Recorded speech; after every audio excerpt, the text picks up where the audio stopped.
Baik, selamat pagi semuanya. Eh, yang saya hormati Wakil Dekan 3 atau yang diwakili oleh eh, Kepala TU Fakultas Pertanian Untan, yaitu Bapak Hanapi Esos MSI.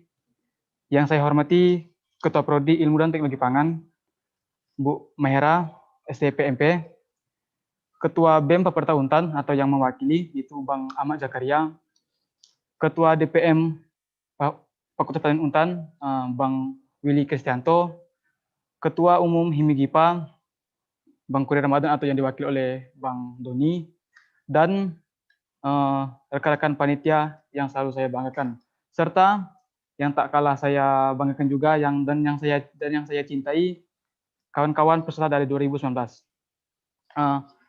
Puji dan syukur selalu kita panjatkan kehadirat Tuhan Yang Maha Esa, karena berkat rahmat dan karunia-Nya lah sehingga kita bisa berkumpul di tempat ini dalam keadaan yang baik-baik saja, walaupun dalam situasi yang seperti ini, yaitu secara virtual. Pada kesempatan yang berbahagia ini, ada beberapa hal yang akan saya sampaikan.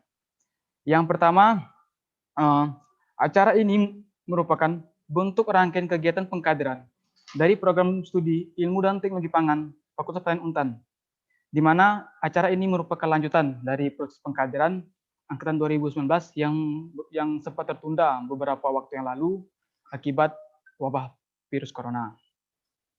Yang kedua, bentuk rangkaian pengkaderan ini akan dilaksanakan selama 2 hari, di mana untuk hari pertama yaitu yang sedang kita laksanakan sekarang, dan setelah acara ini nanti jam 10:05 nanti akan dimulai dilaksanakan webinar, yaitu dengan pemateri yang untuk materi pertama akan disampaikan oleh Damiro Ragil Sabana, dan untuk yang materi kedua disampaikan oleh Kak Sherly Anapita.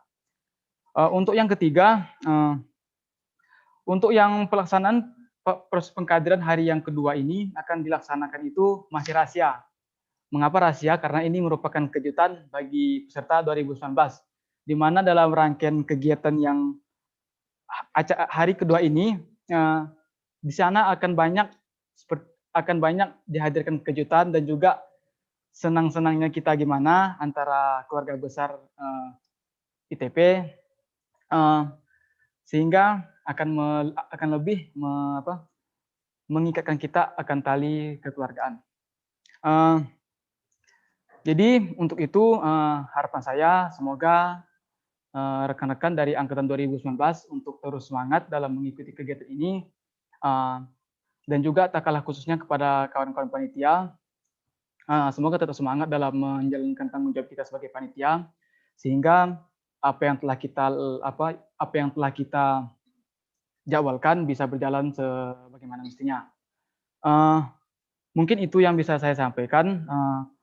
Mohon maaf jika banyak kekurangan dalam penyampaian saya atau ada kata-kata yang kurang berkenan di hati saudara sekalian.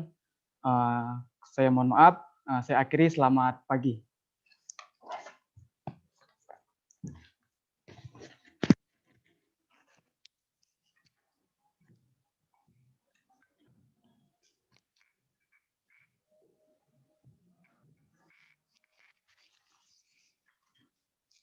Baiklah, saya ucapkan terima kasih kepada Bang Francis Tobi.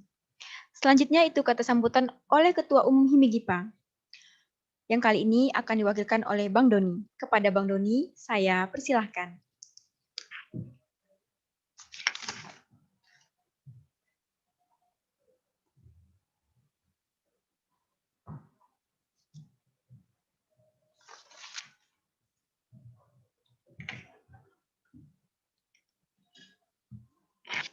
Tes.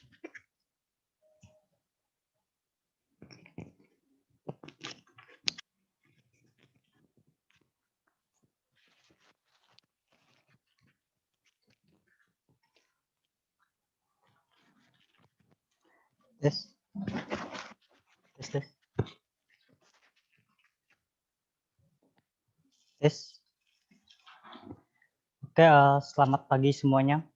Salam sejahtera untuk kita semua dalam kesempatan pagi hari ini. Yang saya hormati Wakil Dekan 3 atau yang mewakili. Yang saya hormati juga Kaprodi Ilmu dan Teknologi Pangan, Ibu Dr. Mahairawati STP MP. Yang saya hormati juga Badan Eksekutif Mahasiswa atau yang mewakili Bang Ahmad Zakaria. Yang saya hormati juga Ketua DPM atau yang mewakili Saudara Bang Willy. Baik, dalam kesempatan pagi hari ini saya mengucapkan banyak terima kasih atas dukungan-dukungan yang kita dapatkan. Yang pertama, dukungan dari Kaprodi Ilmu dan Teknologi Pangan untuk menyukseskan kegiatan ini.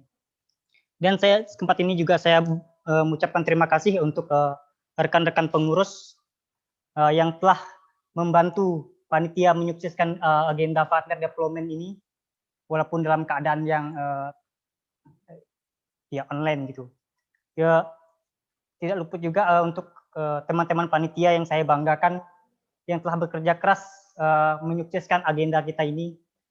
Semoga kita semua di dalam lindungan Tuhan. Baik, partner development ini merupakan agenda rutinitas yang dilakukan oleh HIMIGIPA yang di mana kegiatan ini merupakan dari proses pengkaderan gitu. Jadi untuk partner development yang pertama dan kedua kita laksanakan yaitu sebelum pandemi COVID-19 gitu. Untuk yang ketiga, partner development yang ketiga ini kita laksanakan via online karena menyesuaikan dengan keadaan tidak memungkinkan kita untuk melaksanakannya via daring gitu.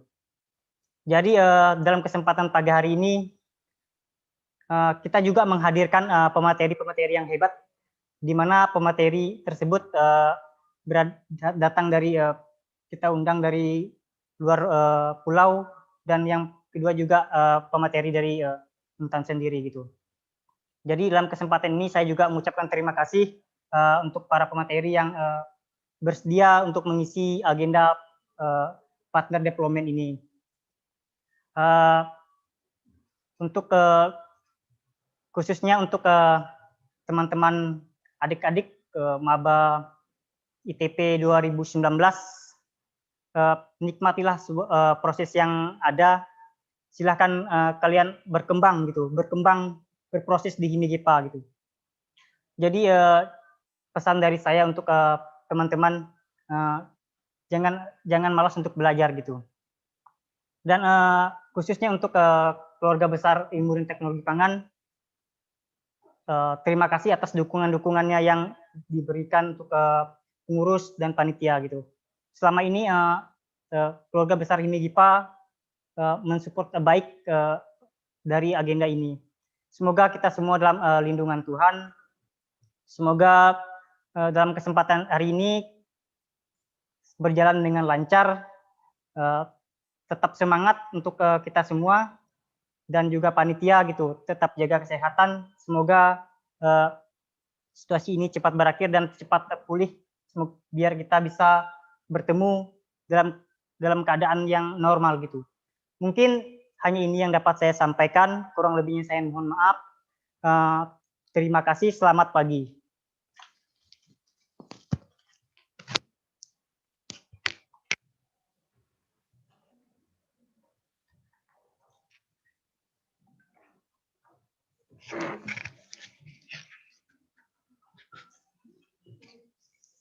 Baiklah, saya ucapkan terima kasih kepada Bang Doni.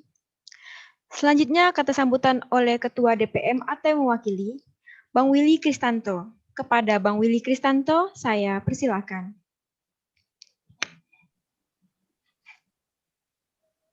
Oke, baik. Sebelumnya apakah suara saya kedengaran? Tes. Halo. Apakah suara saya kedengaran? Mohon dijawabkan ya. Ya. Apakah suara saya kedengaran? Ya, kedengaran. Oke, baik. Terima kasih atas waktu yang diberikan. Hadir Kak Talino, Bacura Minta Satu Bahasa Meta Jubata. Arus. Selamat pagi dan salam sejahtera buat kita semua. Puji dan syukur kita panjatkan kepada kehadiran Tuhan Yang Maha Kuasa, karena berkat rahmatnya kita pada hari ini masih diberi kesehatan. sehingga kita dapat mengikuti kegiatan ini.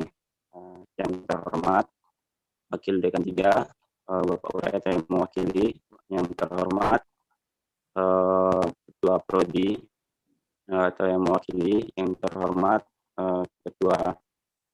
Ketua BEM, Pak Saudara Ridwan atau yang mewakili, yang terhormat Ketua Prodi Ketua Umum Himigipa Polri atau Doni yang mewakili, yang terhormat Ketua Panitia Saudara Tobi beserta dan panitia lainnya, serta kawan-kawan dari 2019 yang saya cintai dan saya banggakan.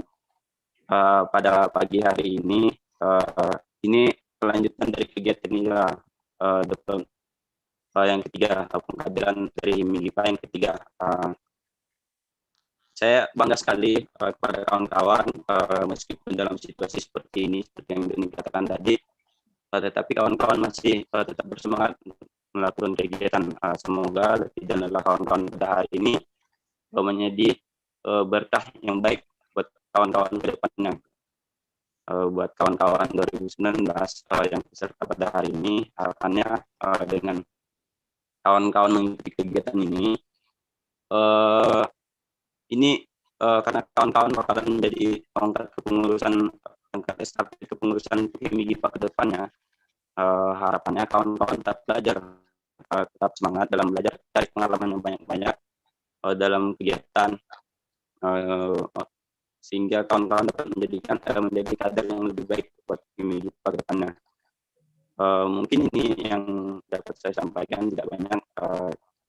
Jika ada salah kata atau salah tindakan, saya mohon maaf kepada kawan-kawan. Saya mohon maaf juga tidak bisa hadir secara langsung karena situasi seperti ini. Mungkin ini dari saya. Sekian dan terima kasih. Selamat pagi. Oke, Saya baiklah. kembalikan kepada Ibu. Terima kasih kami ucapkan kepada Abang mewakili selaku DPM. Selanjutnya kata sambutan oleh BEM atau yang mewakili, yaitu Bang Ahmad Zakaria. Kepada Bang Ahmad Zakaria, kami persilakan.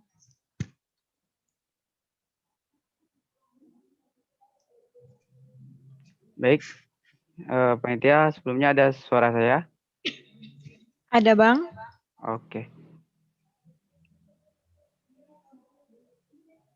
Baik, bismillahirrahmanirrahim. Assalamualaikum warahmatullahi wabarakatuh. Selamat pagi dan salam sejahtera untuk kita semua. Yang saya hormati WD3 atau mewakili Dr. Insinyur Urai Edi Suryadi, MP, selaku bidang kemahasiswaan dan alumni. Yang saya hormati Kaprodi Teknologi Pangan atau mewakili Ibu Dr. Maherawati, STP, MP. Yang saya hormati Ketua DPM atau mewakili Willy. Yang saya hormati Ketua Umum Himigipa atau yang mewakili Doni. Yang saya hormati Ketua Panitia Franciscus Tobi beserta jajarannya yang mungkin tidak dapat disebutkan satu-satu namanya. Dan yang saya cintai serta saya banggakan rekan-rekan teknologi pangan 2019 dan seluruh peserta webinar pada hari ini. Alhamdulillah, puji syukur kita panjatkan atas kehadirat Allah Subhanahu wa taala yang dimana atas rahmat serta karunia-Nya sehingga pada pagi hari ini di rumah masing-masing kita dapat mengikuti webinar yang diselenggarakan oleh Kaprodi Teknologi Pangan, Fakultas Pertanian Universitas Tanjung Pura dalam rangka penutupan partner development yang ketiga dengan tema membangun generasi muda yang berintelektual dan berjiwa sosial.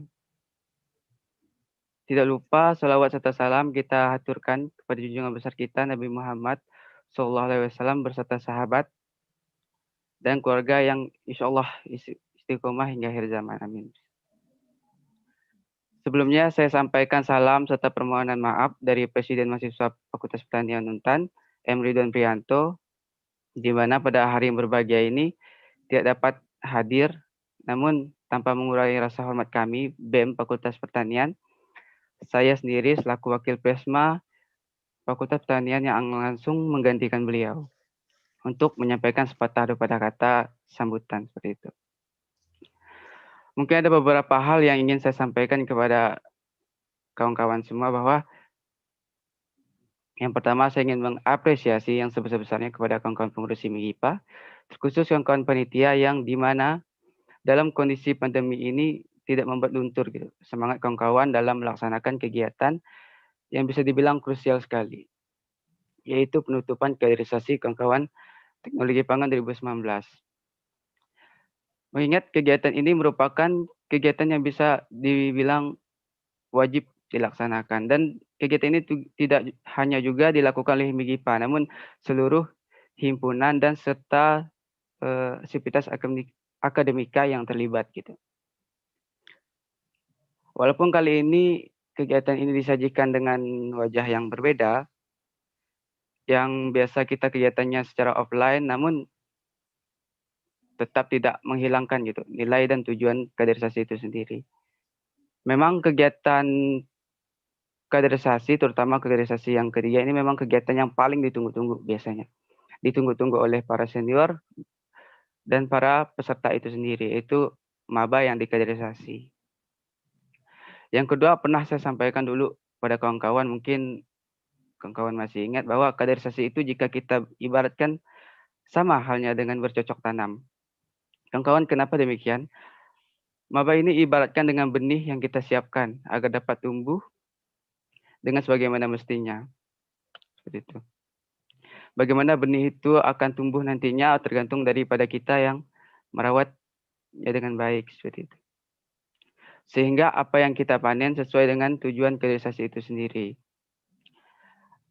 Maka dalam hal ini peran penting senior maupun tenaga didik bahkan panitia itu sangat berperan penting sekali gitu terhadap bagaimana sih cara kita untuk menyampaikan tujuan serta nanti output yang kita dapatkan dari kaderisasi itu sendiri. Bagaimana kawan-kawan bisa mendapat, terutama kawan-kawan yang pengurus, belajar memanajemen orang lain, dan bagaimana peserta itu sendiri belajar menerima gitu, menjadi gelas kosong yang bisa menerima didikan dari senior maupun tenaga didik. Seperti itu. Serta untuk pesan saya secara pribadi maupun dari BEM itu sendiri, bahwa untuk adik-adik 2019 jangan lupa adik-adik di sini tetap belajar sebagai mestinya kewajiban adik-adik, namun adik-adik juga bisa memetik ekstra gitu. Pengetahuan ekstra itu dari ekstrakurikuler seperti kegiatan himpunan itu sangat penting sekali untuk diikuti karena di situ kita dapat membangun relasi. Karena kawan-kawan juga bisa membangun relasi itu tidak hanya di kelas, tapi juga bisa dalam skala internal himpunan, skala internal prodi, jurusan, bahkan fakultas, bahkan sampai kancah nasional seperti itu. Jadi kawan-kawan juga jangan lupa bahwa setinggi apapun nilai kawan-kawan, jika kawan-kawan tidak memiliki relasi itu susah sekali. Karena kawan-kawan kita semua adalah makhluk sosial, maka kita tidak bisa sendiri. Apa-apa kita pasti membutuhkan yang namanya interaksi dengan orang lain. Mungkin di pagi yang berbahagia ini hanya itu yang bisa saya sampaikan kepada kawan-kawan semua. Jika ada salah kata, saya mohon maaf. Saya ucap wabillahi taufiq wal hidayah. Wassalamualaikum warahmatullahi wabarakatuh. Terima kasih. Saya kembalikan ke MC. Baiklah, terima kasih Bang Azhar. Sebelum melanjutkan acara selanjutnya, saya perwakilan dari seluruh panitia mengucapkan terima kasih kepada Ibu Kepala kita yang telah hadir pada pagi hari, berkenan hadir datang menemani para panitia di dalam ruangan ini. Kepada Ibu Dr. Handes Maherawati STPMP, kami ucapkan terima kasih ya Bu, telah berkenan hadir. Kami bahagia sekali Ibu ada menemani kami. Baiklah, langsung saja. Kata sambutan oleh Kepala Keprodi Ilmu dan Teknologi Pangan oleh Ibu Dr. Andes Maherawati STPMP, kami persilahkan.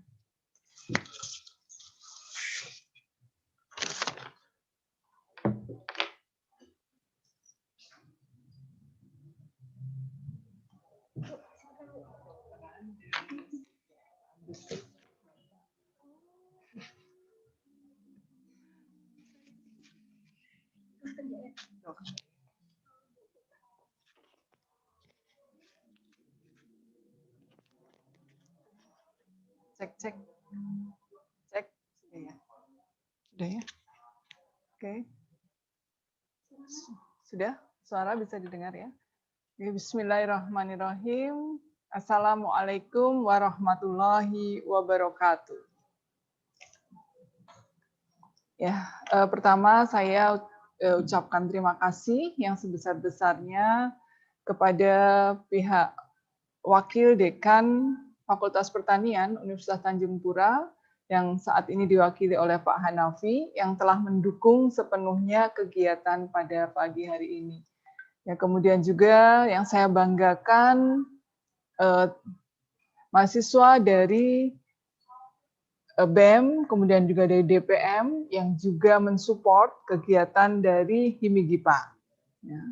Dan yang tidak kalah saya apresiasi adalah Himigipa dan segenap panitia yang telah berusaha dengan keras untuk melaksanakan acara partner development yang tertunda karena adanya pandemi.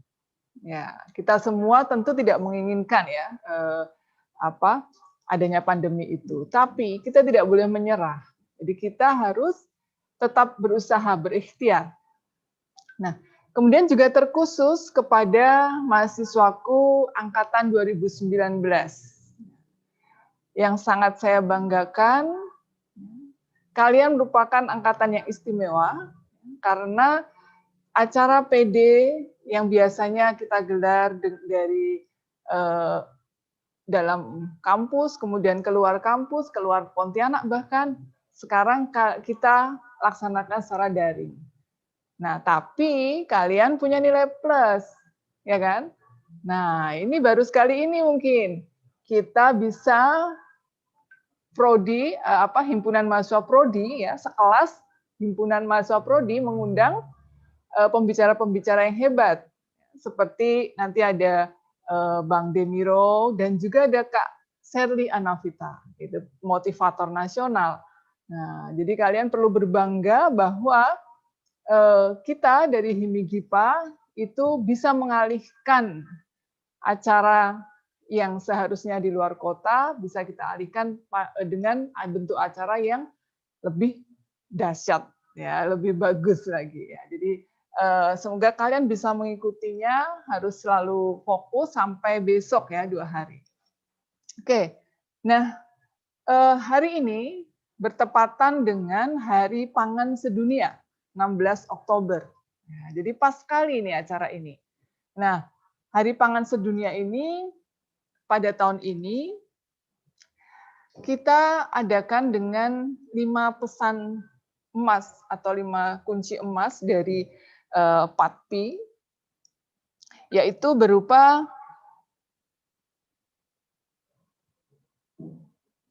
mengurangi food loss dan food waste. Apa itu? Yaitu mengurangi bahan-bahan makanan yang terbuang. Ya, pada tahun ini pesan mengurangi food loss dan food waste itu diberikan atau ditujukan untuk perusahaan pengolah makanan, kemudian restoran, kantin, dan juga jasa boga. Nah, jadi kalian harus tahu apa pesan untuk Hari Pangan Sedunia kali ini. Nah, jadi yang sangat tepat ini dengan hari ini, hari diselenggarakannya PD3 yang sangat luar biasa ini. Ya, jadi untuk mengurangi food waste atau food loss ini ada beberapa pesan dari PATPI, itu untuk tadi ya, untuk rumah makan dan restoran, itu misalnya menyediakan porsi, beberapa pilihan porsi untuk konsumennya, ada porsi besar, porsi sedang, dan porsi kecil. Kemudian menyediakan beberapa varian, misalnya varian pedas, agak pedas, dan tidak pedas. Kemudian yang ketiga, menyesuaikan porsi itu tidak berlebihan. Lalu membelanjakan bahan secukupnya dan himbauan kepada konsumennya untuk tidak membuang makanan. Nah, ini penting sekali ya himbauannya. Nah, jadi itu saya sampaikan karena memang hari ini adalah Hari Pangan Sedunia. Oke, nah kemudian yang kedua yang ingin saya sampaikan adalah bahwa saya sangat mensupport kegiatan mahasiswa untuk berorganisasi. Karena kegiatan inilah yang akan membentuk soft skill dari kalian. Jadi dalam kuliah ini selama nanti 4 sampai 5 tahun di prodi ITB, kita tidak hanya butuh nilai yang baik, ya, tidak hanya butuh IP yang tinggi, tidak. Tapi kita juga harus membentuk atau memperkaya soft skill dari kita, dari masing-masing mahasiswa. Apa itu soft skill-nya? Banyak sekali. Kemampuan berbahasa asing, kemampuan untuk bekerja sama, kemampuan bersosialisasi, kemampuan berkomunikasi. Tadi itu Kak Sherly sudah mau wanti-wanti tadi, kemampuan berkomunikasi ini penting. Ya, karena tidak ada gunanya nanti IP kita tinggi, ya, misalnya 3,8, tapi kita tidak pede gitu untuk menyampaikan ide kita. Nah, itu juga tidak kurang bagus. Dan sebaliknya, ya, IP kita rendah tapi kita terlalu kepedean, itu juga nggak bagus. Artinya maksudnya bukan IP rendah, maksudnya kita kurang paham tapi kita menyampaikan terlalu pede, juga nggak bagus. Jadi marilah kita bersama-sama untuk membentuk karakter soft skill ini dengan baik melalui organisasi. Dan saya akan selalu mendukung kegiatan-kegiatan positif yang dilakukan oleh himpunan mahasiswa dari prodi. Ya, oke, mungkin demikian yang bisa saya sampaikan. Sekali lagi selamat ya untuk mengadakan acara luar biasa ini. Semoga nanti bisa lancar dan dimudahkan hingga akhir acaranya. Kemudian untuk mahasiswa angkatan 19 tetap semangat ya, selalu fokus. Ya, kita harus mengalihkan keinginan kita untuk bertemu ini sekarang dengan secara virtual dulu ya. Nanti pasti ada lucu-lucunya, ada asik-asiknya di dua hari ini. Oke, demikian ya pesan dari saya. Terima kasih sekali lagi kepada kerja keras seluruh panitia. Ya, saya akhiri. Assalamualaikum warahmatullahi wabarakatuh. Ya. Baiklah, terima kasih kepada Ibu Dr. Maherawati STPMP. Mohon maaf ya Bu, tadi ada kesalahan dan penyebutan nama.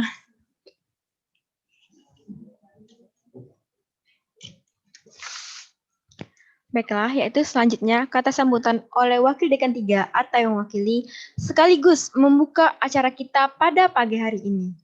Kepada Bapak Hanafi Estos MSI, kami persilahkan.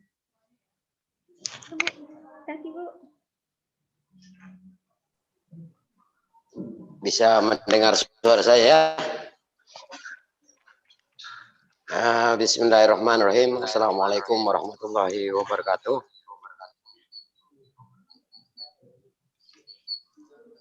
Halo panitia, bisa mendengar saya? Baik Pak, bisa Pak. Oke. Alhamdulillah, yang saya hormati Ketua Jurusan Prodi Teknologi Pangan, Ibu Herawati, yang telah memberikan masukan. Yang saya hormati juga Ketua DPM, Fakultas Pertanian, Ketua BEM, Ketua Himpunan Himigipa, Ketua Panitia tentunya, yang tidak kalah pentingnya adik-adik calon anggota atau pemilihan anggota angkatan 2019 yang saya cintai. Alhamdulillah pada pagi hari ini kita dapat berkumpul di dunia maya ini karena kita tidak bisa ketemu tatap muka karena keadaan COVID. Tapi alhamdulillah kita masih diberikan kesehatan sehingga kita dapat melaksanakan kegiatan ini secara daring. Yang ingin saya sampaikan, permohonan maaf dari Wakil Dekan 3 Fakultas Pertanian karena pada hari ini beliau tidak bisa memberikan sambutan sehingga mewakilkan kepada saya karena kebetulan pada jam yang bersamaan beliau harus menghadiri kegiatan yang lain. Adik-adik peserta, kami sangat mendukung kegiatan seperti ini karena sifatnya ini pengkaderan dan betul kata Ibu Herawati tadi, jangan hanya nilai IPK yang kita kejar, namun tentunya bisa menyampaikan hal-hal yang baik sehingga nantinya keluaran dari Fakultas Pertanian itu dapat bersinergi dengan masyarakat lain, bisa menyampaikan aspirasi dan seterusnya. Tadi telah disampaikan kegiatan ini akan berlangsung 2 hari. Yang dulunya kegiatan ini biasanya dilaksanakan di luar, saat ini dilaksanakan di dunia maya. Nah, mudah-mudahan kegiatan ini tidak mengurangi hal-hal yang seperti dulu. Dan mudah-mudahan setelah COVID ini berakhir nanti bisa dilaksanakan secara tatap muka. Tadi juga disampaikan oleh Ketua Panitia bahwa kegiatan ini merupakan agenda yang harus dilaksanakan, sehingga memang walaupun keadaan COVID kita harus laksanakan. Mudah-mudahan dengan kegiatan ini nanti akan diperoleh anggota baru, panitia baru, dan seterusnya, sehingga kedepannya akan membawa himpunan ini akan yang lebih baik. Itu harapan kami. Kami selaku wakil Dekan 3 selalu mendukung. Kali ini telah kami buktikan dengan pembangunan UKM itu yang saat ini sedang dilaksanakan ya. Mudah-mudahan tempat itu juga bermanfaat nantinya bagi UKM yang ada di Fakultas Pertanian, sehingga akan berdampak lebih baik, bersinergi, menyampaikan hal-hal yang baik untuk kedepannya, terutama untuk organisasinya. Demikian mungkin yang bisa saya sampaikan. Sekali lagi selamat kepada panitia melaksanakan partner development, sehingga 2 hari ke depan akan mendapat hasil yang lebih baik. Ini tadi diminta dibuka dengan mengucapkan Bismillahirrahmanirrahim. Kegiatan partner development ketiga Himpunan Mahasiswa Teknologi Pangan Fakultas Pertanian Universitas Tanjung Pura, dengan ini saya nyatakan dibuka secara resmi. Terima kasih. Wabillahi taufik wal hidayah. Assalamualaikum warahmatullahi wabarakatuh. Baiklah, waalaikumsalam warahmatullahi wabarakatuh.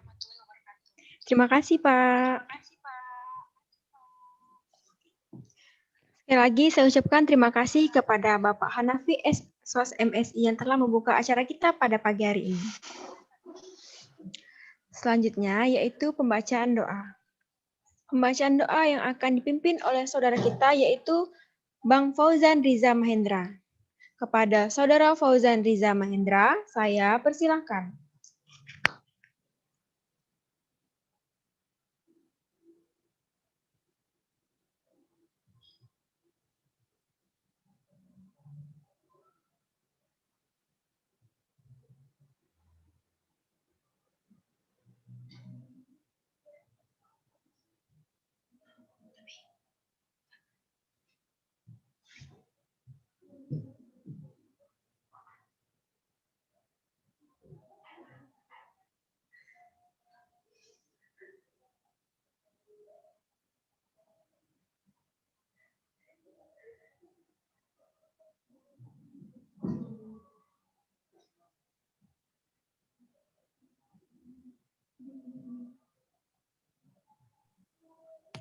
Halo, Assalamualaikum warahmatullahi wabarakatuh.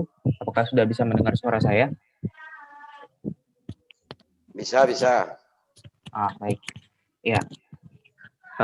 Saya Fauzan Riza Mahendra meminta izin untuk memimpin doa sebagai pembuka acara kita pada hari ini. Saya akan memimpin doa untuk yang beragama Islam dan yang beragama non-Islam silakan berdoa secara pribadi. Ya. Bismillahirrahmanirrahim. Allahumma inna nas'aluka salamatan fid din wa afiatan fil jasadin wa afiatan fil ilmi wa barakatan fil rizki wa taubatan qabla maut wa rahmatan indal maut wa maghfiratan ba'dal maut. Allahumma hawwin alaina fi syakaratil maut wan najati minanna wa afwa indal hisab. Rabbana la tuzigh qulubana ba'da idh hadaitana wa hab lana min ladunka rahmah innaka antal wahhab. Rabbana fir lana wa liwalidina wa li jami'il muslimina wal muslimat wal mu'minina wal mu'minat al ahya'i minhum wal amwat innaka ala kulli syai'in qadir. Rabbana atina fid dunya hasanah wa fil akhirati hasanah wa qina azabannar. Subhana rabbika rabbil izzati amma yasifun wa salamun alal mursalin walhamdulillahi rabbil alamin. Baik, terima kasih kepada panitia yang telah mengizinkan saya untuk memimpin doa. Saya tutup doa ini. Assalamualaikum warahmatullahi wabarakatuh. Waalaikumsalam warahmatullahi Baiklah, waalaikumsalam warahmatullahi wabarakatuh. Terima kasih kami ucapkan kepada Saudara Fauzan Riza Mahendra yang telah berkenan memimpin doa kita pada pagi hari ini. Selanjutnya, yaitu materi yang pertama, yang bertema leadership. Dengan narasumber kita yang sangat luar biasa, yaitu Bang Demiro Ragil Syahbana, yang akan dipandu oleh moderator hebat kita, yaitu Kak Disti Cahyana Mira. Kepada moderator hebat kita, kami persilahkan. Kak Disti Cahyana Mira.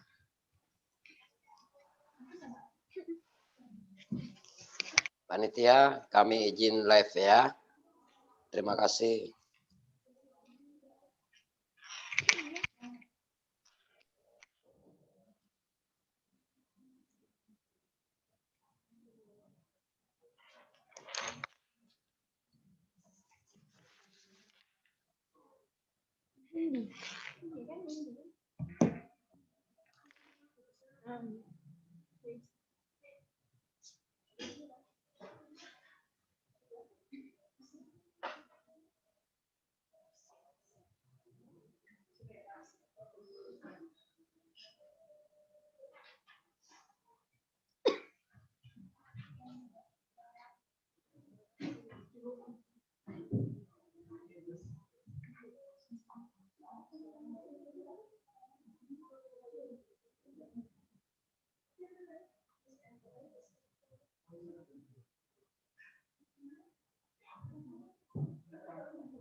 Terima kasih kepada MC. Baiklah, langsung saja kita masuki acara selanjutnya, yang merupakan acara inti yang paling kita tunggu, yaitu penyampaian materi dari pemateri. Setelah pemaparan materi, nanti ada sesi tanya-jawab.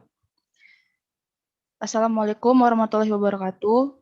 Hadirin yang saya hormati dan adik-adik yang saya sayangi, sebagaimana telah diumumkan, webinar pada hari ini mengambil tema leadership. Sebelum kita mulai, selanjutnya saya sampaikan CV pemateri.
Mohon maaf, seluruh hadirin yang ada kesalahan teknis sedikit.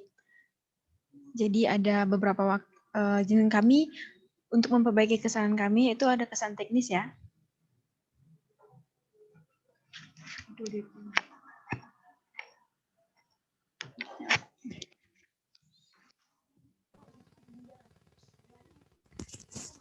Tes.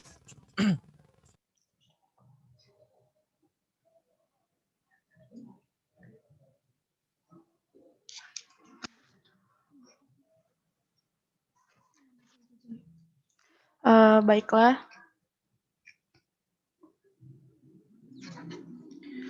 Nama lengkap, Demiro Ragil Syahbana. Pendidikan SMA Negeri 1 Nangapino, Kabupaten Melawi, Kalimantan Barat. Mahasiswa jurusan Hubungan Internasional di Universitas Tanjung Pura. Pengalaman kerja, Country Digital Marketing Manager di ISEC in Belgia. Staff Learning dan Development in PKBM Kasih Ibu Kabupaten Melawi. ISEC Indonesia Local Director. Pengalaman selama 5 tahun ke belakang hingga sekarang, delegasi di Universitas Airlangga Model United Nations tahun 2017, Asia Pacific Future Leader Conference Malaysia pada tahun 2017, finalis Putra Pariwisata Nusantara Indonesia Provinsi Kalimantan Barat tahun 2018, konten kreator untuk Malaysia Indonesia International Conference on Economic Management and Accounting pada tahun 2018, Digital Experience National Manager ISEC in Belgium tahun 2019, dan Global Volunteer Award di Seoul, South Korea tahun 2020, dan Lokal Komite Presiden ISEC di Untan pada tahun 2020. Baiklah, mungkin hanya itu saja yang saya sebutkan.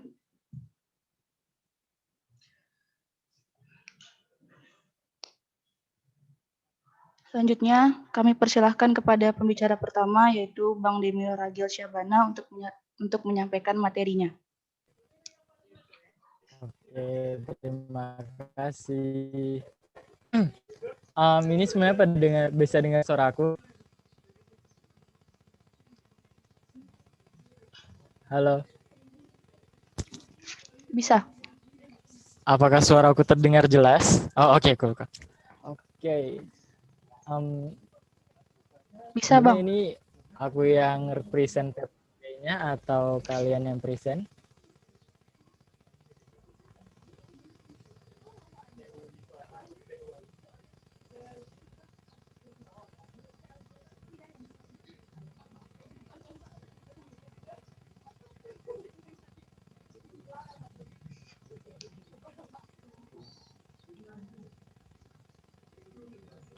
Halo.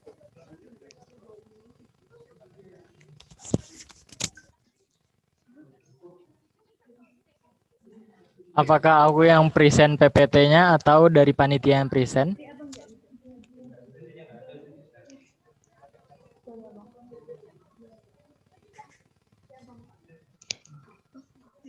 Mohon maaf, Bang, bisa dari Abang. Oh, oke, cool. Bentar ya, berarti.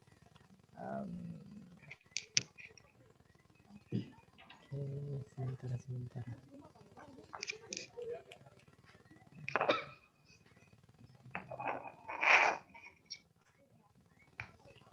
Oke. Tunggu.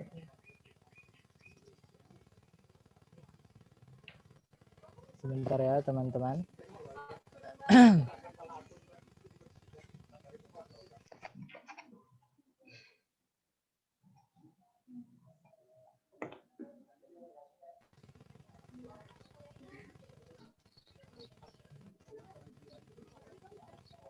Oke.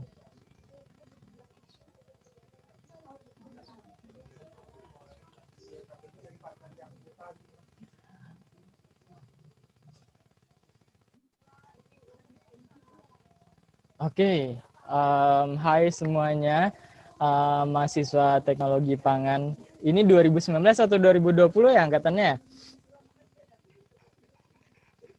2019, Bang. Oke. Halo semuanya, mahasiswa teknologi pangan 2019. Salam kenal. Ini emang partisipansnya nggak boleh di-unmute ya? Emang mereka mute semua ya? Iya, Bang. Oh, oke. Tadi aku mau ngajak komunikasi tapi ya nggak apa-apa. Oke.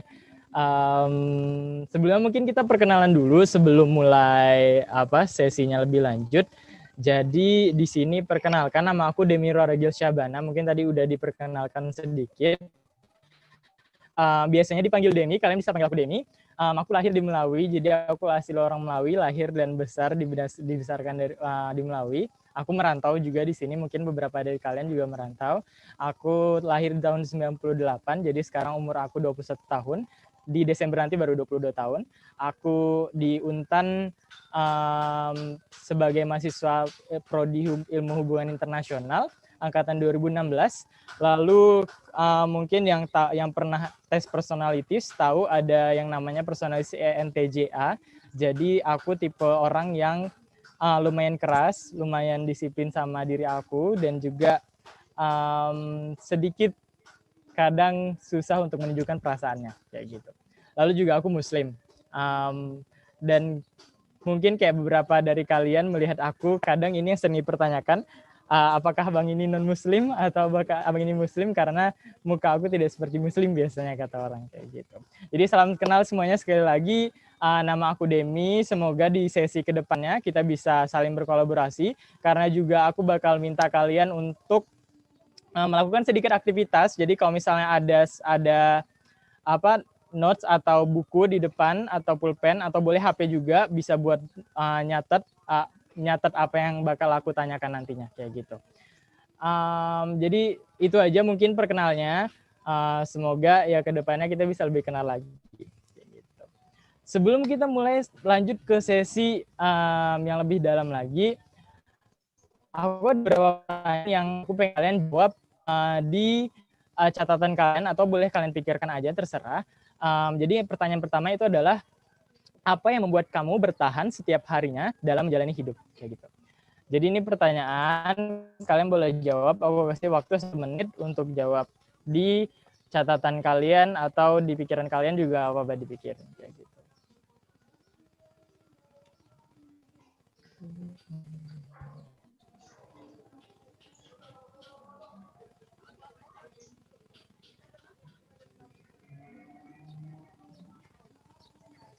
Kalian bisa catat di HP atau tulis di catatan kalian.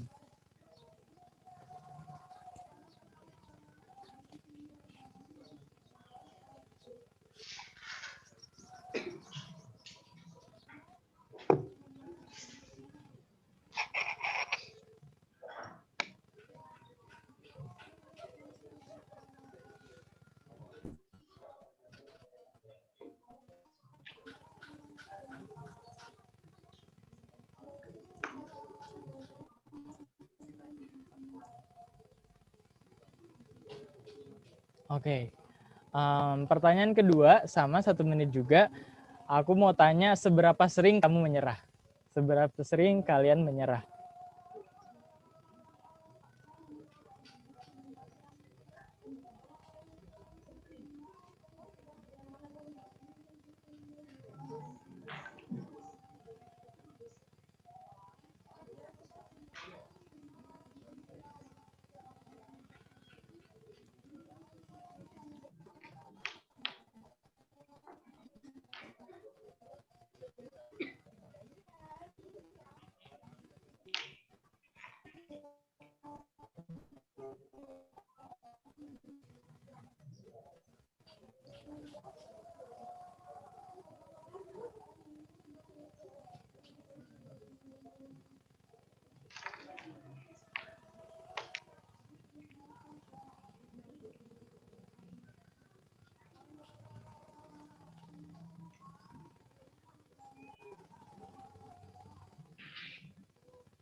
Oke.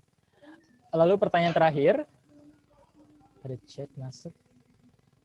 Oh, oke. Pertanyaan terakhir, menurut kamu kenapa kamu ada di dunia ini? Kayak gitu.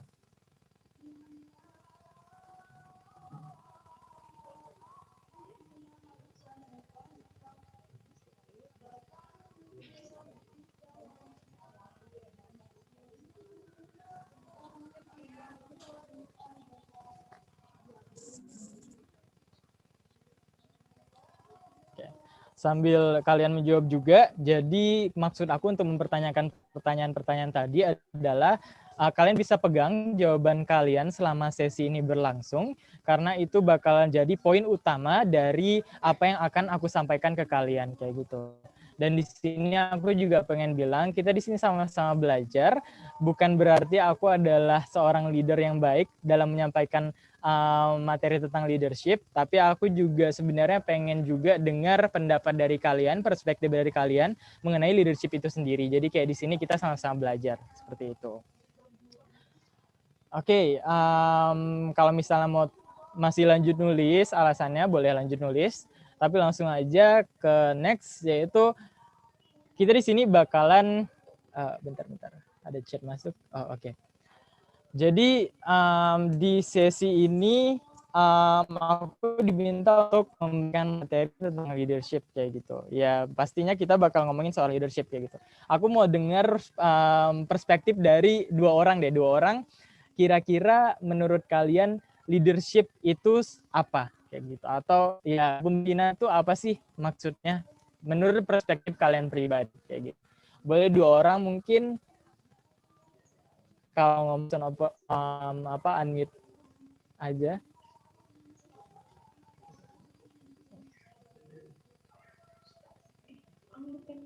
Ada yang mau kasih perspektif?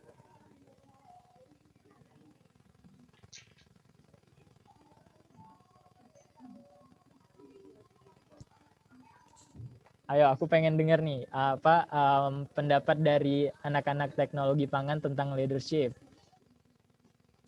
Ada?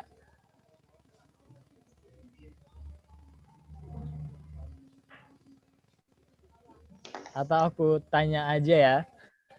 Boleh gak nih aku tanya nih? Boleh, Bang. Yang langsung aja, yang langsung ada. Oke, yang langsung ada di depan muka aku ya. Nabilah Farah. Nah, menurut kamu kepemimpinan itu kayak gimana? Aku mau denger nih.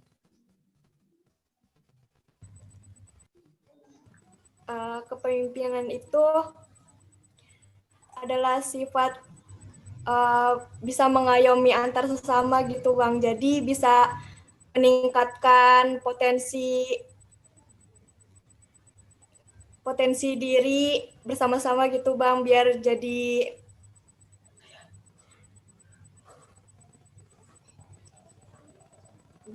lebih baik dengan tujuan bersama. Oke, mantap.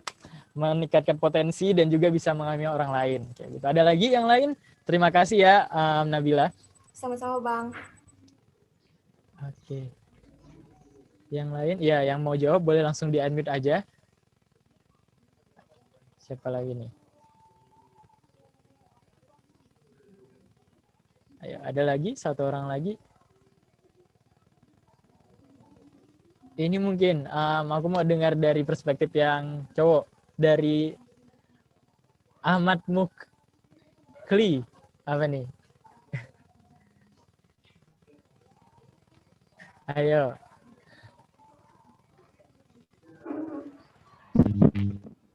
Oke. Leadership menurut Ahmad Muklisin.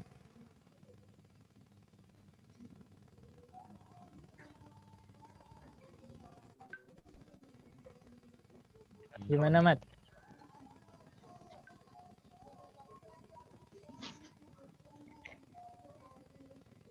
Ayo dijawab, Dek.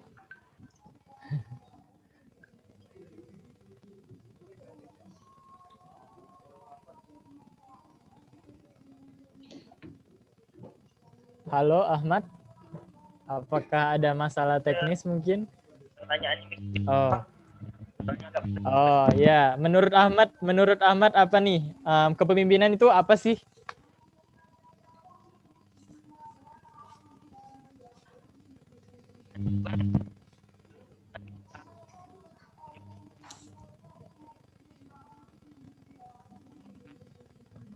Ini apa di aku aja atau suara Ahmad memang nggak kedengaran ya? Kan suatu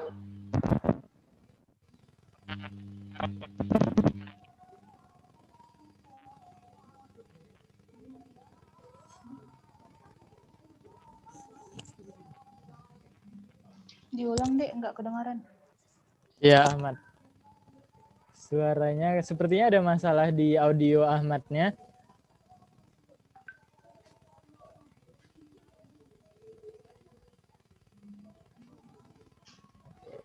Sepertinya memang ada masalah di audionya. Mungkin Ahmad boleh jawabnya lewat chat aja, lewat chat box-nya.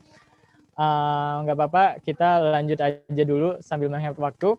Tadi aku udah dengar mungkin dari Nabila tadi meningkatkan potensi, mengayomi orang lain, seperti itu. Kalau menurut aku sendiri, leadership itu ada gambaran di sebuah video ini. Kita tonton sama-sama.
Oke. Tadi ada yang satu lagi.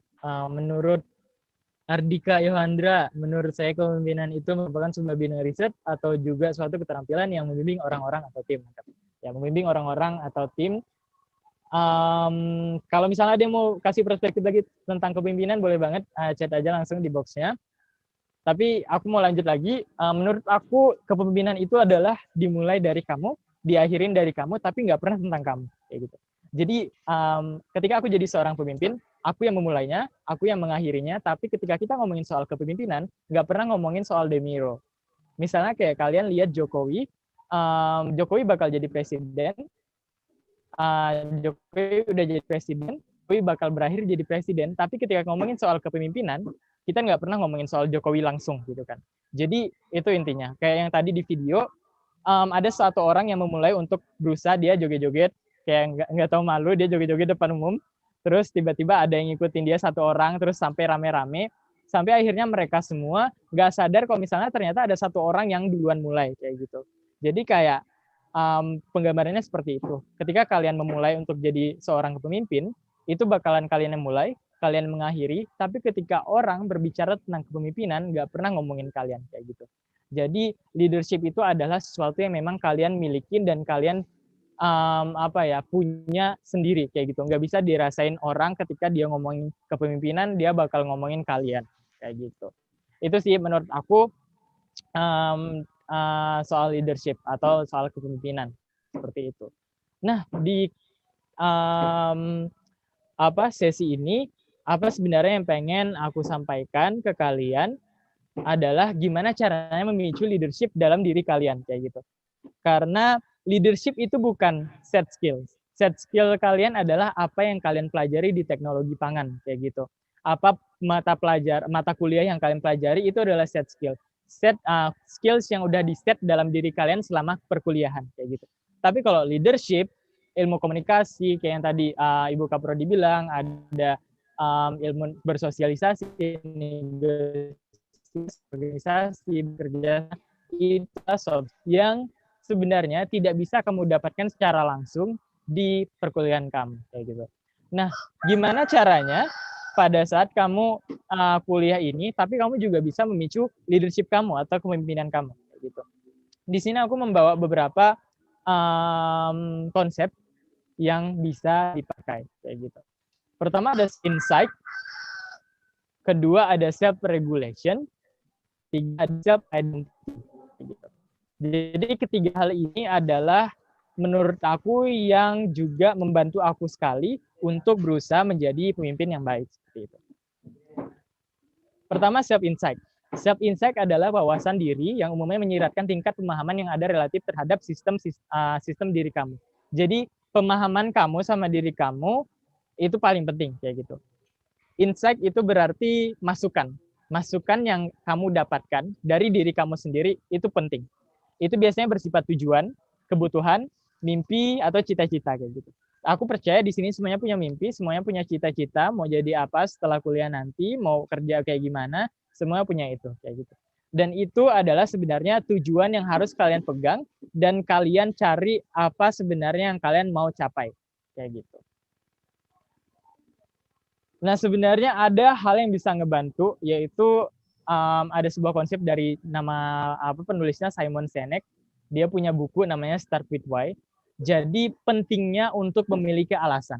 Kenapa tadi aku tanya kalian apa yang membuat kalian bertahan setiap harinya, seberapa sering kalian menyerah, dan juga apa sebenarnya alasan kalian ada hidup di dunia ini, itu aku pengen kalian sadar kalau misalnya kalian tuh harus punya alasan untuk hidup kayak gitu. Itu kunci pertama ketika kalian mencoba untuk menjadi leader atau menjadi pemimpin kayak gitu.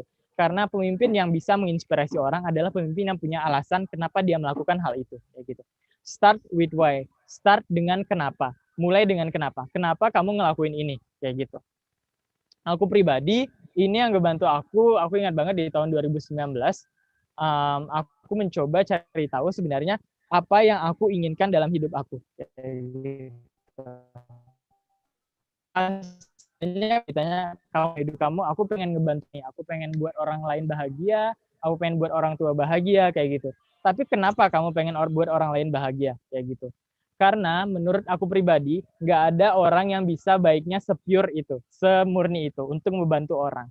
Karena di akhir yang paling penting itu adalah bagaimana kamu merasakan ketika kamu membantu orang. Kamu bantu orang, apa yang kamu rasain? Kamu senang, itu yang paling penting. Kamu merasa senang kayak gitu. Jadi itu pentingnya sebuah alasan untuk hidup kayak gitu. Di mana kamu ngerti kenapa kamu melakukan itu dan ketika kamu jatuh, kamu punya alasan untuk bangkit lagi kayak gitu. Karena kalau misalnya alasan kamu cuma karena kewajiban, cuma karena pengen bantu orang tua, cuma karena pengen jadi keren atau apapun kayak gitu, itu nggak cukup ketika kamu nanti pada saatnya mau nyerah, itu susah banget buat bangkit kalau misalnya kamu nggak punya alasan yang benar-benar kuat kayak gitu. Lalu ketika kamu sudah punya alasan, ketika kamu sudah punya tujuan, cari tahu bagaimana cara mencapainya. Itu yang paling penting.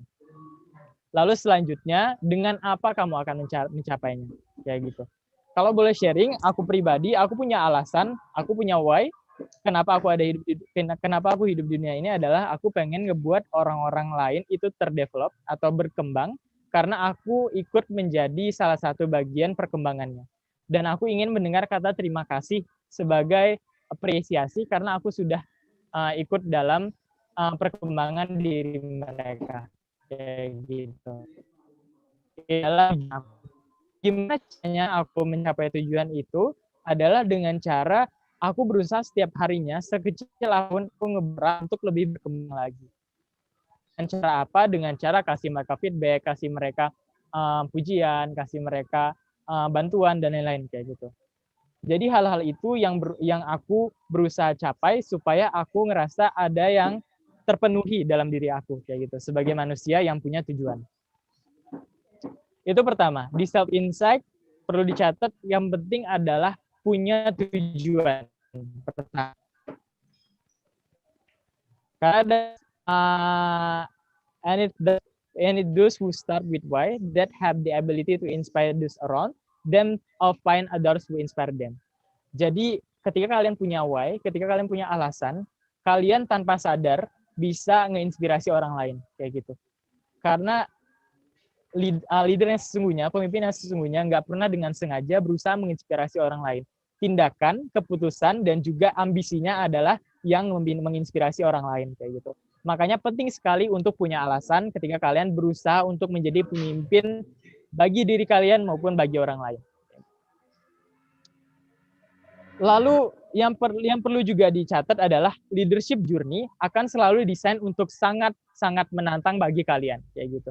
Karena menjadi pemimpin itu tidak akan mudah perjalanannya, akan sulit kayak gitu.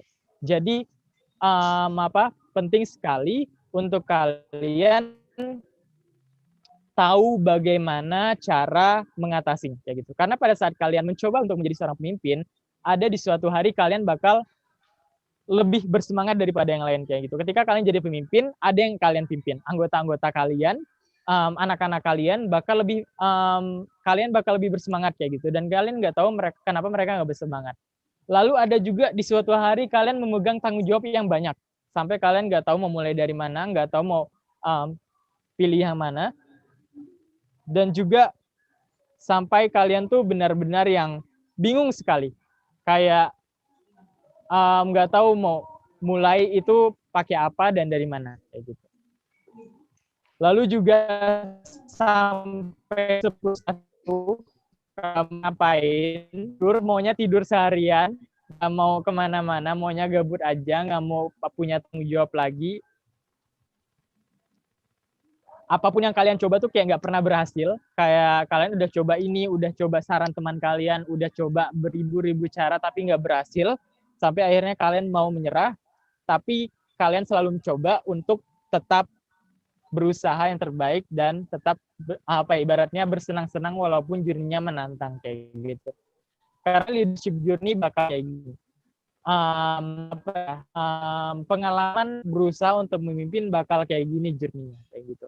Bakal ada ibaratnya tuh kayak roller coaster, ada turun, ada naik, ada melingkar, ada meliuk-liuk dan lain-lain kayak gitu. Pokoknya macam-macam kayak gitu. Dan makanya penting sekali untuk kalian punya self regulations atau kontrol terhadap diri kalian sendiri kayak gitu. Pertama tadi di self insight kalian udah punya alasan kenapa kalian hidup, alasan kenapa kalian melakukan sesuatu. Nah, ketika yang tadi aku bilang kalau ada masalah suatu hari, penting sekali untuk kalian bisa mengontrol diri kalian kayak gitu. Karena biasanya yang mudah sekali untuk menyerah itu adalah orang-orang yang punya ekspektasi. Tapi pada saat ekspektasinya tidak tercapai, dia akan merasa gagal sekali dan benci sekali sama dirinya sampai akhirnya dia menyerah kayak gitu. Nah, di sini yang diajarkan adalah apapun yang terjadi, seberapa banyak tantangan yang kamu lewatin, Yang paling penting adalah kamu bisa mengontrol apa yang kamu ekspektasikan itu untuk kamu pelajarin. Karena yang paling susah itu menurut aku sampai sekarang, aku juga masih belajar adalah mencoba untuk bisa jadi orang yang belajar dari kesalahan. Karena ketika aku melakukan kesalahan, atau aku gagal, atau aku kalah dalam sebuah kompetisi, aku bakal benci sama diri aku. Sampai sekarang, kayak gitu. Tapi aku juga selalu berusaha dan saya belajar dari ekspektasi yang tidak tercapai itu. Kayak gitu. Nah, itu sebenarnya regulation adalah berusaha untuk belajar. Berusaha untuk kontrol diri kalian, kalau misalnya kalian masih bisa berusaha lagi. Kayak gitu.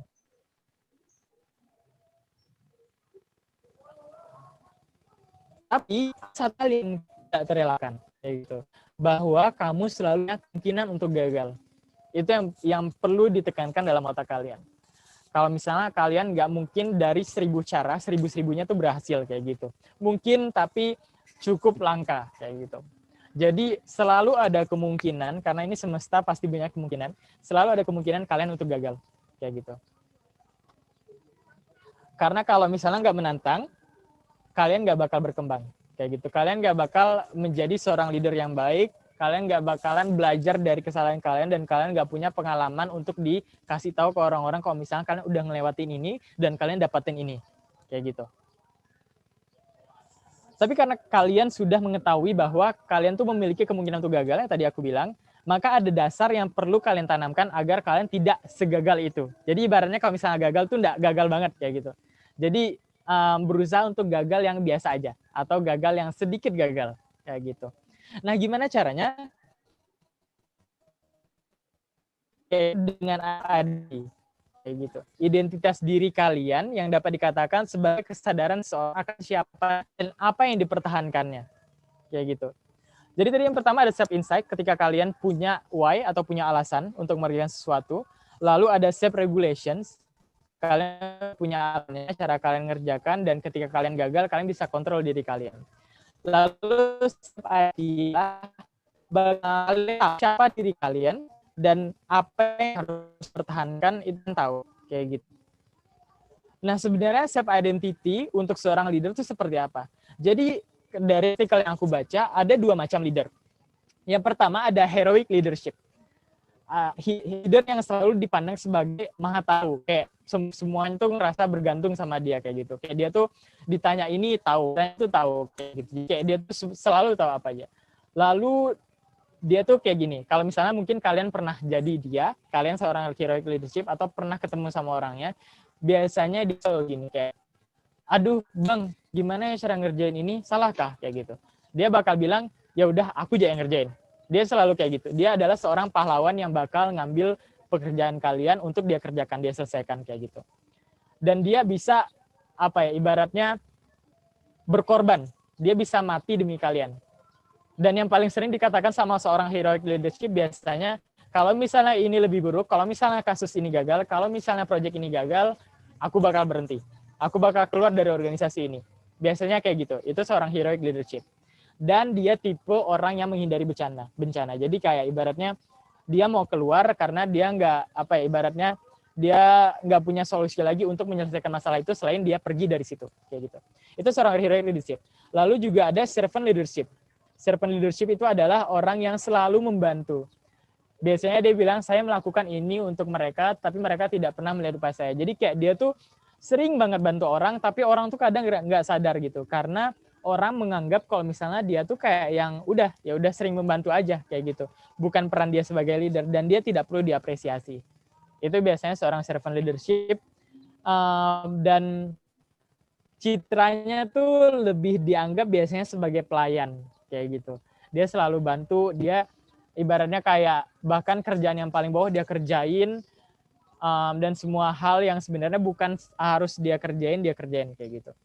Dan mereka hanya tidak ingin melakukan ini meskipun mereka tahu itu baik untuk mereka kayak gitu. Jadi ada 2 tipe. Dan sebenarnya dua-dua ini ada kurang dan ada lebihnya kayak gitu. Mungkin sekarang kalian berpikir kayak aku heroic apa servant ya kayak gitu. Mungkin aku heroic, mungkin aku servant kayak gitu. Nah, tapi untuk membantu kalian mendapatkan self identity tadi, mendapatkan apa yang kalian mau pertahankan dan siapa diri kalian sebenarnya sebagai seorang pemimpin, itu ada satu tipe leader lagi yang menggabungkan antara Hirvan, yaitu namanya hosting leadership. Kayak gitu. Hosting leadership itu menggabungkan antara unsur kepahlawanan dan unsur pelayanan. Kayak gitu. Jadi ibaratnya tuh kayak tuan rumah memutuskan untuk mengadakan pertemuan di tempatnya. Dia menyiapkan logistik, menyiapkan makanan, dan mengundang dengan informasi kayak gitu. Jadi ibaratnya kita ngundang orang, tapi kita juga kasih mereka hidangan, tapi kita juga kasih mereka informasi kayak gitu.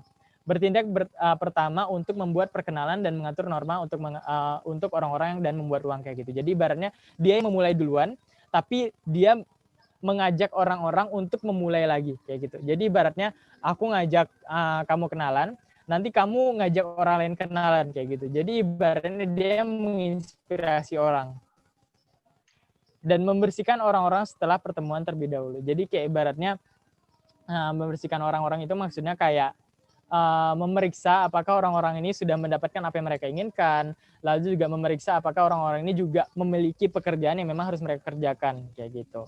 Jadi ibaratnya hosting leadership ini adalah gabungan antara si kepahlawanan sama pelayanan. Jadi kayak servant sama heroic kayak gitu. Nah jadi apa ya? Kalau misalnya memang kamu berniat dan pengen jadi pemimpin, penting sekali untuk kamu punya self identity ini kayak gitu. Karena seorang leadership itu adalah seorang yang mengkomunikasikan tujuannya kepada tim dan bekerja sama untuk membentuk kembali ke tujuan itu kayak gitu. Jadi ibaratnya kamu udah punya tujuan nih, kamu juga punya alasannya, kamu komunikasikan lagi dan kalian bisa ngebuat tujuan itu lebih bagus lagi kayak gitu. Dan jadi sebenarnya tadi itu adalah why how-nya kayak gitu.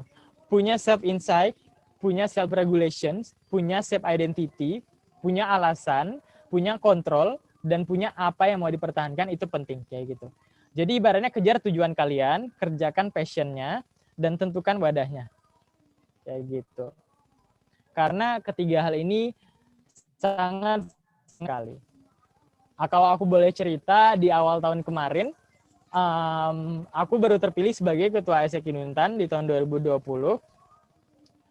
Kalau misalnya kalian tahu, AIESEC Inuntan itu adalah salah satu organisasi berskala internasional yang fokusnya adalah leadership, kepemimpinan yang dilakukan dengan pertukaran pelajar kayak gitu. Terus pada saat 3 bulan pertama aku jadi ketua, semuanya berjalan lancar. Aku bekerja sama dengan ketua-ketua bidangnya, aku melakukan perencanaan program kerja dan lain-lain.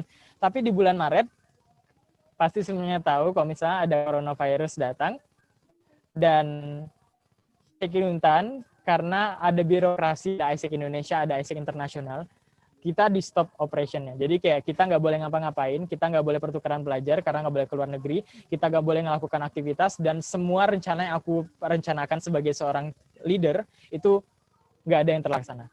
Kayak gitu pada saat itu.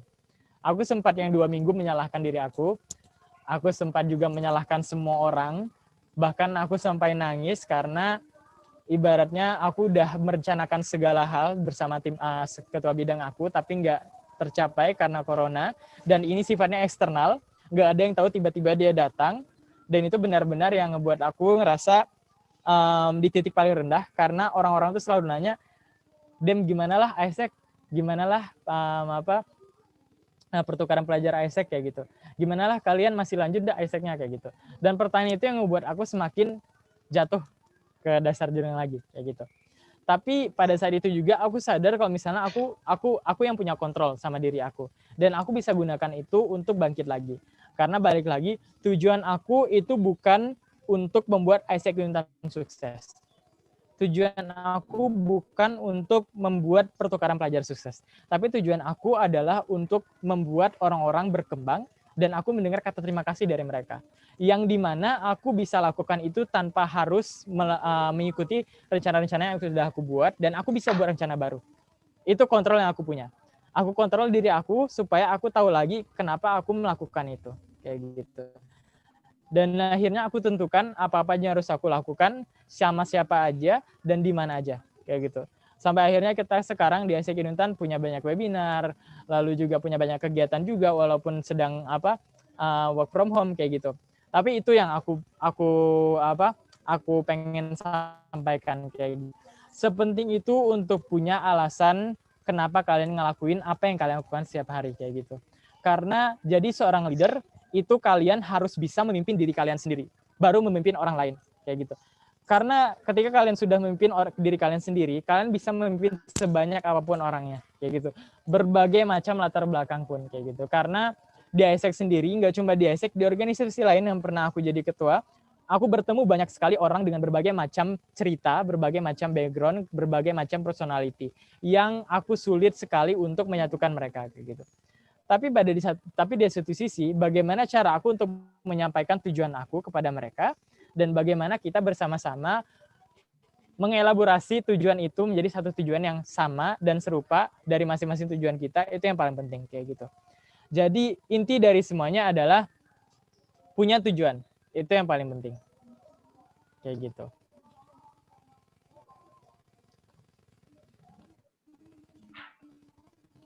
Dan balik lagi, ini adalah mungkin bisa ngebantu kalian untuk jadi lebih baik lagi sebagai seorang leader. Kayak gitu. Self insight, self identity, dan self regulations. Karena the higher you want to climb, the more you need leadership. The greater the impact you want to make, the greater your influence need to be. Whatever you will accomplish is restricted by your ability to lead others. Jadi semakin tinggi gunung yang akan kalian daki, semakin tinggi cita-cita yang bakal kalian capai, semakin kalian butuh kepemimpinan itu. Karena balik lagi, kalian bisa memimpin diri kalian sendiri untuk mencapai si cita-cita itu. Dan semakin besar dampak yang pengen kalian buat, semakin besar juga kebutuhan untuk menginspirasi orang lain. Karena sepenting itu untuk menginspirasi orang lain ketika punya dampak besar juga bagi sosial. Dan apapun yang bakal kalian capai, itu bakal bergantung sama ability kalian, sama kemampuan kalian untuk memimpin orang lain. Dan memimpin diri kalian sendiri. Kayak gitu. Dan sebenarnya hal yang paling aku syukuri sampai sekarang di umur aku 21 tahun adalah aku bersyukur karena akhirnya aku punya tujuan yang aku hidupin setiap hari. Ketika malam aku nggak khawatir sama apa kewajiban yang aku harus lakukan. Aku hanya khawatir besok apa yang aku harus lakukan untuk mencapai tujuan aku setiap harinya. Karena tujuan nggak harus dicapai pada 20 tahun ke depan, pada 30 tahun ke depan, enggak. Bahkan setiap hari kalian bisa tercapai tujuan kalian dan selalu merasa terisi sebagai umat manusia. Kayak gitu. Itu yang paling penting. Jadi sebenarnya inti dari sesi aku adalah mulai dengan tujuan kayak gitu. Ketika kalian berusaha untuk menjadi seorang pemimpin, mulai dengan tujuan. Kalian tentukan tujuan yang benar-benar itu adalah tujuan kalian sendiri. Bukan tujuan orang lain, bukan tujuan yang dibuat-buat, atau bukan tujuan yang berupa kewajiban. Kayak gitu. Tapi tujuan yang memang kalian bisa rasakan kepuasannya sebagai seorang pemimpin. Seperti itu. Terakhir mungkin aku bisa kasih rekomendasi buku, aku baca juga, yang ngebantu banget sama perkembangan aku sebagai seorang leader di organisasi dan sebagai seorang demiro yang yang sepantaran sama kalian juga, anak muda. Pertama ada buku The Art of Thinking Clearly dari Rob Dobelli. Ini kalian bisa ada di Gramedia bahasa Indonesia. Jadi kayak di situ kalian bisa dapat banyak tips bagaimana cara berpikir secara jernih. Lalu juga yang aku bahas hari ini ada buku Start With Why dari Simon Sinek. Ini juga seharusnya ada di Gramedia, bahasa Indonesia juga. Bagaimana caranya memulai dengan tujuan atau memulai dengan kenapa. Dan yang terakhir ada buku Grit. Grit itu adalah bagaimana cara kita berusaha untuk menjadi seorang yang gigih dan bisa mengejar passion kayak gitu. Dari Angela Duckworth. Ini juga ada di Gramedia dan bahasa Indonesia kayak gitu. Dan sebenarnya kayak yang paling penting juga sebagai seorang pemimpin adalah berusaha untuk tetap belajar dan memberi pelajaran kayak gitu. Jadi apapun medianya, kita sama-sama belajar dan kita sama-sama mencoba untuk memberi pelajaran kepada orang-orang yang mungkin juga bisa sharing pelajaran sama kita. Kayak gitu. sepertinya hanya itu yang aku bisa sampaikan di sesi aku. Semoga apa yang aku sampaikan bisa didapatkan poinnya untuk kalian. Dan mungkin dari ketiga tips tadi, self insight, self regulation, dan self identity, itu adalah poin dari apa pertanyaan yang kalian jawab tadi. Seberapa sering kalian menyerah, kenapa kalian ada di dunia ini, dan apa sebenarnya tujuan kalian, kayak gitu. Jadi setelah ini mungkin aku bisa minta ke panitia, mungkin kalau misalnya perlu PPT-nya, dan sepertinya setelah ini kita ada sesi tanya jawab ya. Oke, iya. Dan pada panitia mungkin hanya itu yang bisa aku sampaikan. Terima kasih, aku sangat-sangat apresiasi buat teman-teman yang sudah meluangkan waktunya untuk mendengarkan ocehanku, yang mungkin juga masih kurang daripada kalian. Mungkin ada yang lebih berpengalaman, ada juga yang mungkin membutuhkan. Aku sangat-sangat apresiasi sama waktu dan pikirannya juga untuk bisa mendengarkan sesi aku. Kayak gitu. Aku balikin lagi ke panitia untuk sesi selanjutnya. Terima kasih Baik. semuanya. Terima kasih Bang Demiro atas paparannya yang sangat bermanfaat dan begitu menarik. Kini tiba saatnya kita masuk pada sesi tanya jawab. Dimulai dari 3 pertanyaan dulu ya. Silakan. Langsung di open mic aja kalau ada yang mau nanya. Oke. Bebas, sebenarnya nggak harus juga tanya tentang leadership, boleh tanya yang lain yang mungkin memang kalian butuhkan, kayak gitu. Dan mungkin aku bisa bantu jawab. Bang, perkenalkan nama saya Sherena Auliandini. Saya izin bertanya, ketika kita merasa apa yang harus kita lakukan ketika kita merasa gagal, tapi lingkungan sekitar kita itu tidak memberikan aura yang positif untuk kita bangkit lagi. Terima kasih.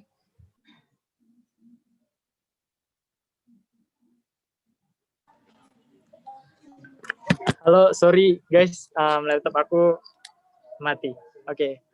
Tadi ada yang nanya ya?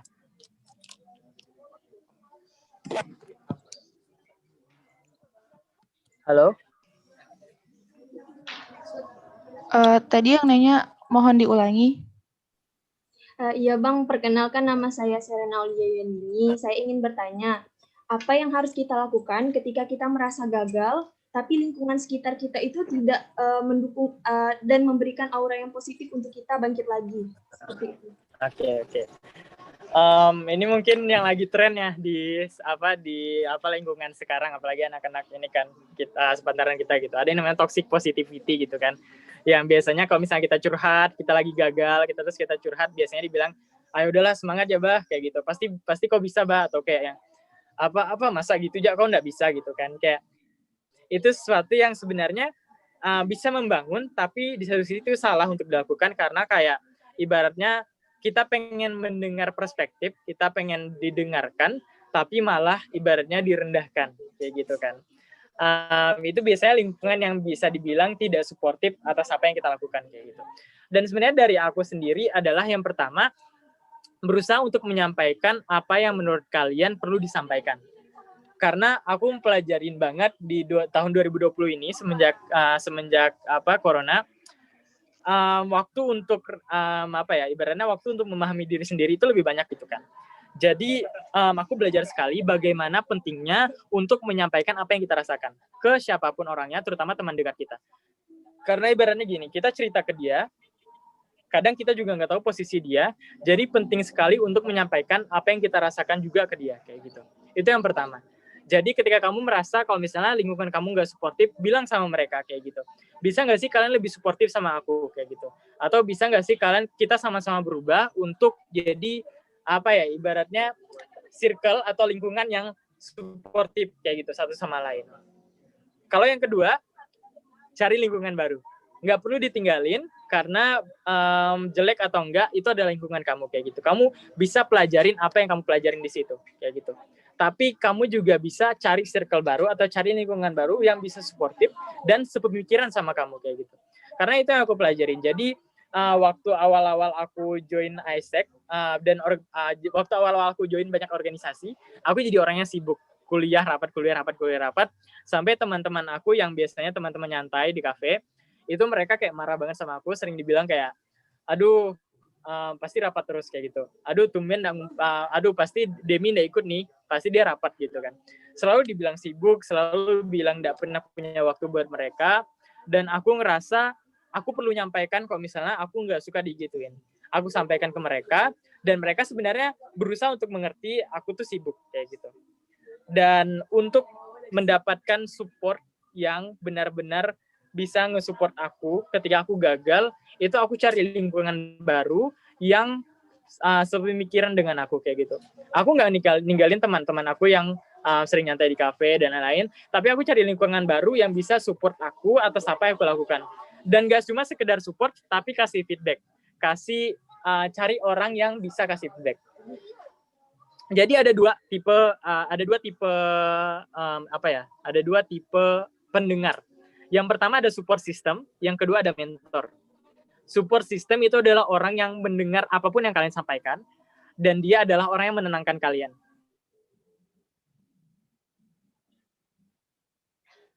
Dan pada saat cerita sama dia, kalian nggak bisa tenang, karena dia bakal memaksa kalian untuk mencari solusi, kayak gitu.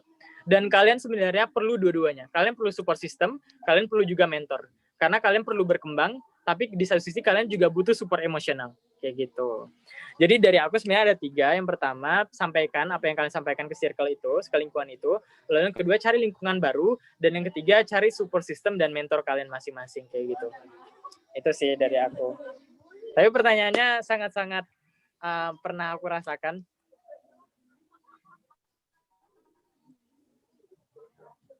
Terima kasih. Tadi siapa yang nanya? Aku lupa. Serena, Bang. Oke, sip. Terima kasih. Terima kasih, Bang. Oke, sama-sama. Balik lagi mungkin ke panitia atau ada yang mau nanya lagi? Baik, Bang. Ada yang bertanya nih di kolom chat. Izin bertanya, menurut Abang, apakah seorang pemimpin itu dilahirkan atau apakah seorang pemimpin itu dilatih dan dibentuk? Dari Noval Abdurrahman. Oke, dari Nova atau Noval? Noval. Oke, dari Noval. Dua-duanya benar, menurut aku nggak ada yang salah. Pertama, pemimpin itu dilahirkan dan juga dididik. Karena ada satu quotes yang benar-benar ngebuat aku memutuskan untuk daftar sebagai ketua ISEC pada saat itu. Satu quotes-nya adalah, semua orang lahir sebagai pemimpin yang memiliki tujuan. Everyone was born to be a purposeful leader. Itu quotes yang aku pegang banget. Semua orang tuh lahir sebagai pemimpin. Mau kamu jadi ketua geng, ketua RT, ketua rumah tangga, ketua apapun kayak gitu. Ketua dari diri kamu sendiri, kamu adalah seorang pemimpin kayak gitu. Tapi yang aku bilang tadi, pemimpin pertama harus memiliki tujuan, harus memiliki kontrol sama diri sendiri, dan harus tahu apa yang dia perjuangkan, kayak gitu. Jadi ibaratnya kamu tuh sebenarnya udah terlahir jadi pemimpin, kayak gitu. Kamu punya potensi yang sangat-sangat besar untuk menjadi seorang pemimpin. Tapi balik lagi sama diri kamu, apakah kamu pengen hal itu menjadi sesuatu yang berharga atau enggak dengan cara berusaha untuk mencapai hal itu.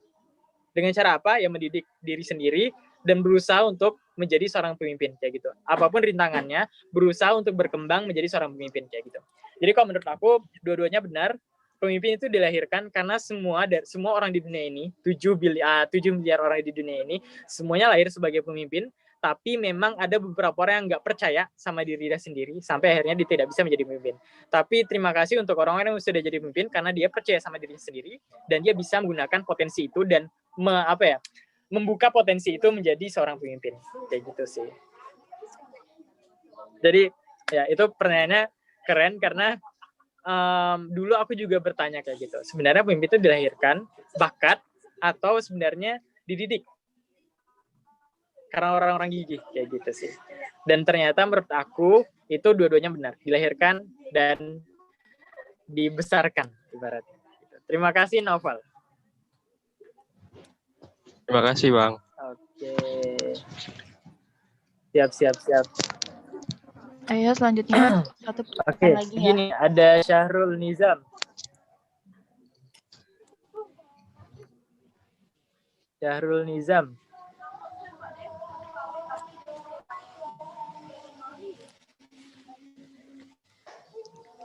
Dari Sendiri. Syahrul Nizam nih Bang. Terus suatu sifat kepemimpinan itu. Oke. Suatu sifat kepemimpinan itu bisa dimulai dari diri kita sendiri.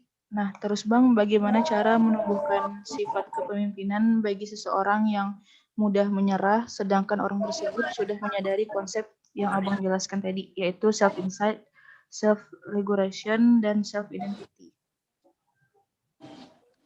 Oke. Sebenarnya kunci dari yang pertama yang tadi aku bilang sih di sesi adalah punya tujuan dulu kayak gitu. Kadang kita punya tujuan tapi kita nggak pegang sama tujuan itu kayak gitu, kita nggak hidupin tujuan itu ibaratnya, dan akhirnya ketika kita menyerah itu ibaratnya mudah sekali buat menyerah karena kayak kita nggak punya apa yang digenggam kayak gitu. Jadi ketika aku mau memulai sesuatu atau ketika aku mau memutuskan sesuatu, aku selalu punya dua alasan. Selfish reason sama selfless reason. Alasan yang egois sama alasan yang tidak egois. Alasan yang egois adalah alasan yang memusatkan semuanya sama diri aku.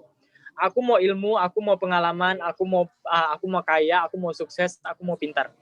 Tapi kalau selfless reason, aku mau bantu orang lain, aku mau buat orang lain berkembang, aku mau kasih orang lain uang dan lain-lain kayak gitu. Jadi dua alasan itu yang selalu aku buat ketika aku ngambil keputusan. Karena yang bikin kita ngerasa enjoy itu adalah ketika kita merasakan selfless reason-nya itu tercapai, merasakan tujuan yang alasan yang tidak egois itu tercapai. Ketika kita ngebantu orang, ketika kita ngebuat orang lain berkembang, kita ngerasa enjoy. Tapi suatu hari kita bakal ngerasa mau nyerah, kayak ngerasa gagal kayak gitu. Misalnya kayak orang yang kita bantu gagal juga, kita gagal juga kayak gitu kan. Sampai akhirnya kita ngerasa kayak ya udahlah gitu, nyerah aja kayak gitu. Kenapa biasanya ada banyak yang nyerah? Karena dia nggak punya alasan yang dipegang sama dirinya sendiri kayak gitu. Alasan yang dia punya adalah alasan yang dia lihat di orang lain. Ketika kalian mau nolong orang lain dan itu alasan kalian, maka ketika orang itu gagal, kalian juga akan nyerah kayak gitu. Karena nggak akan ada yang bisa nolong kalian selain diri kalian sendiri. Tapi ketika kalian punya selfish reason atau alasan yang egois, kalian tahu apa yang mau kalian capai dan kalian tahu bagaimana cara mencapainya. Dan ketika kalian menyerah, ibaratnya nggak bakal lama-lama, pasti bakal bangkit lagi, kayak gitu sih. Karena sebenarnya itu penyakit anak muda sih, dan aku juga pernah melewati hal itu kayak gitu. Ketika berusaha untuk mencapai sesuatu dan ibaratnya berusaha untuk menyerah itu lebih mudah sekali daripada berusaha untuk bangkit. Kayak gitu.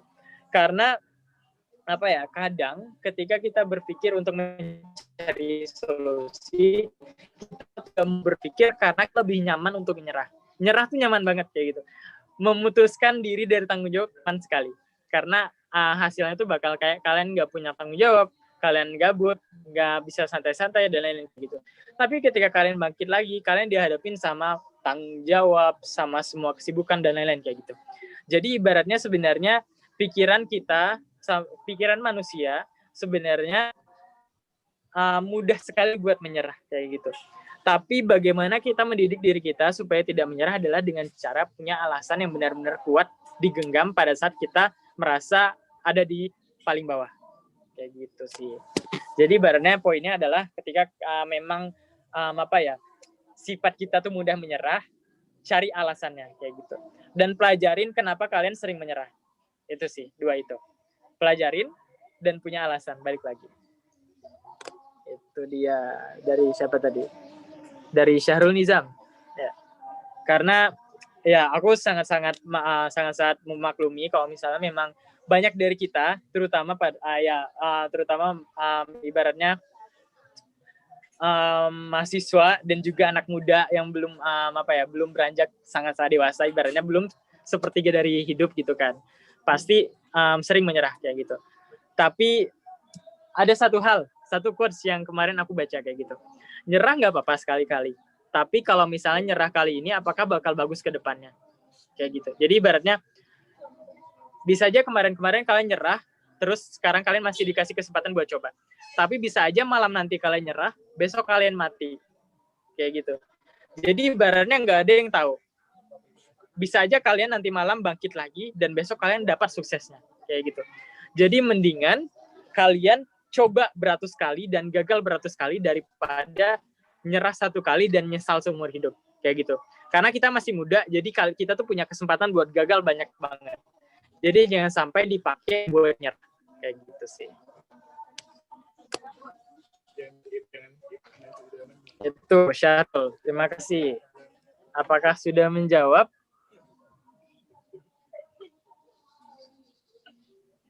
Sudah, Bang. Oke, siap-siap. Baiklah. Dari ini nih, dari Indah Sania.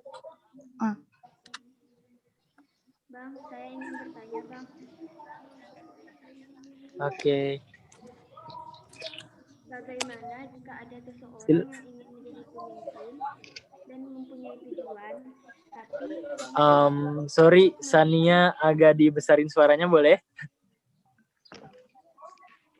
menurut Abang, bagaimana jika ada seseorang yang ingin menjadi pemimpin, tapi dia sudah memiliki tujuan, namun dia takut untuk melakukan hal-hal yang baru. Oke, itu ya pertanyaannya. Boleh satu lagi enggak, Bang? Oke, boleh. Dan juga menurut Abang, seberapa penting public speaking sebagai seorang pemimpin? Terima kasih, Bang. Oh, oke. Sip. Pertama, takut mencoba hal baru kayak gitu. Itu sesuatu yang normal, nggak perlu merasa aneh atau nggak perlu merasa paling jelek karena semua orang punya rasa takut kayak itu. Tapi ada dua pilihan, kita kalah sama rasa takut itu atau kita menang dari rasa takut itu. Dan mencoba hal baru adalah hal yang sebenarnya kayak apa ya, sulit dilakukan. Tapi ketika kita melakukan, kita bakal ngerasa kayak kita telah melampaui limit yang kita buat sendiri kayak gitu. Karena apa ya, ibaratnya yang tadi nyambung ke yang tadi, ketika kita lihat ada opportunity datang dan kita nyerah, kita nggak tahu apakah kita bisa berhasil lewat opportunity atau enggak kayak gitu, karena kita nggak mencoba sama sekali. Tapi ketika kita nyoba, mungkin kita gagal, tapi gimana kita bisa untuk belajar itu lebih baik lagi. Kalau misalnya sukses itu kita lebih baik lagi kayak gitu. Karena kalau di lingkungan organisasi aku selalu tekanin ke anggota-anggota aku untuk coba apapun yang kalian lihat di depan. Dan kalau misalnya gagal, nggak ada yang marah. Karena kita di umur, ketika kita gagal, kita cuma dikasih konsekuensi untuk belajar.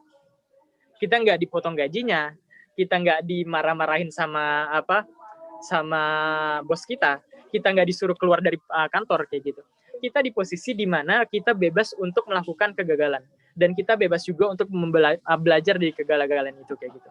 Jadi ibaratnya kamu tuh udah punya kesempatan sebanyak itu kayak gitu, sebelum kamu benar-benar masuk ke dunia kerja misalnya nanti pada saat habis kuliah kayak gitu.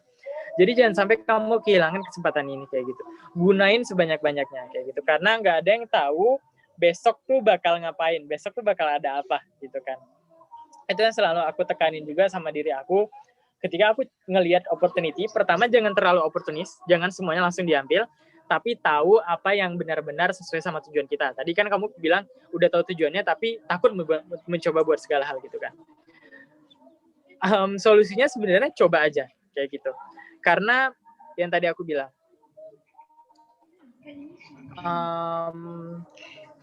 kalau misalnya gagal, kamu cuma punya kewajiban untuk belajar dari hal itu. Itu di umur kita sekarang kayak gitu.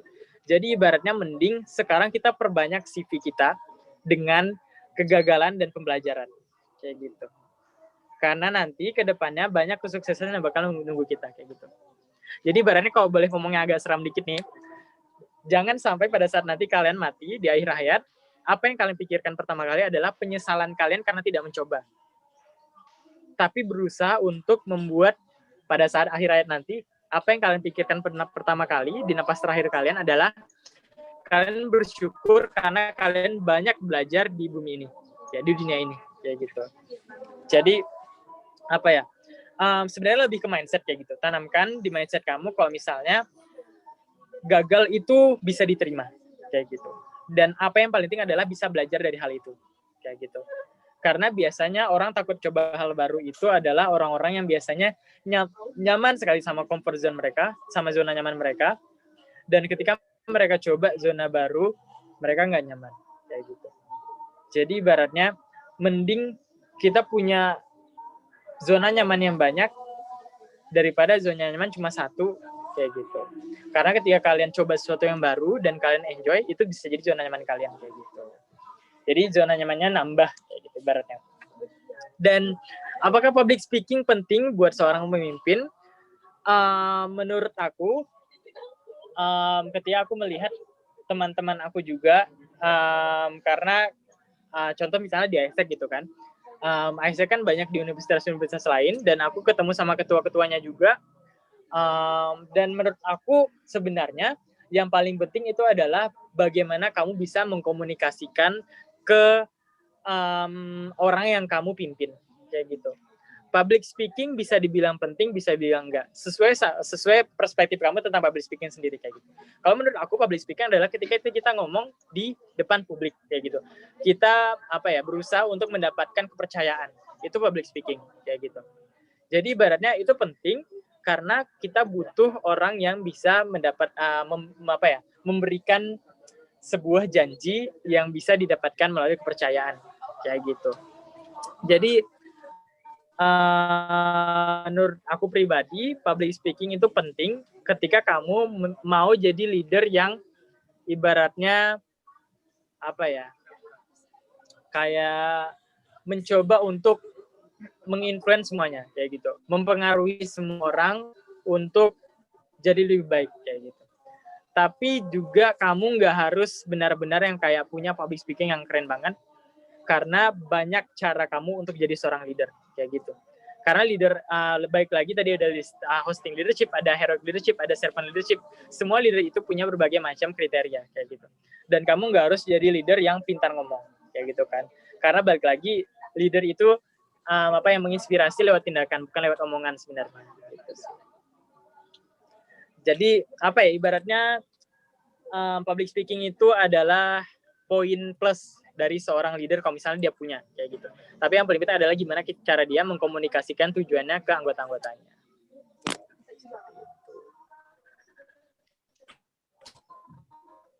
Aku jawab, dan waktu untuk sesi tanya jawabnya juga sudah berakhir. Mungkin buat teman-teman mahasiswa teknologi Pangan 2019 yang mau tanya-tanya lagi dan mau sharing, sebenarnya aku sangat-sangat open. Kalian bisa hubungin aku lewat WhatsApp, lewat Instagram juga bisa. Mungkin nanti boleh tanya siapa panitianya. Ada Govinda kan ya.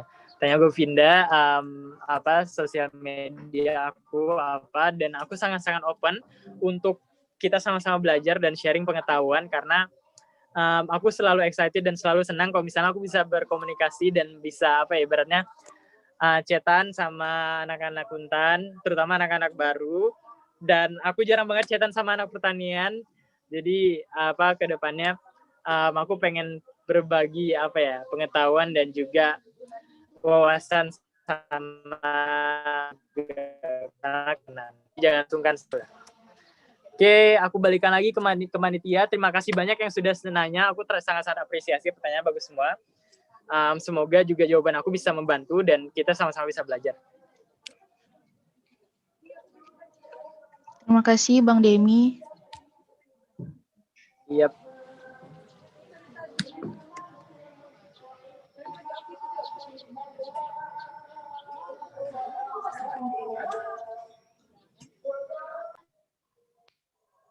Selanjutnya ada sedikit rangkuman. Kepemimpinan itu dimulai dari kita dan diakhiri oleh kita. Setiap orang punya tujuan dalam hidupnya. Tapi seseorang pemimpin harus bisa mengkomunikasikan tujuan tersebut sesuai dengan passion dan wadahnya kepada orang banyak, dan juga dapat belajar dari apa yang ia komunikasikan kepada orang banyak.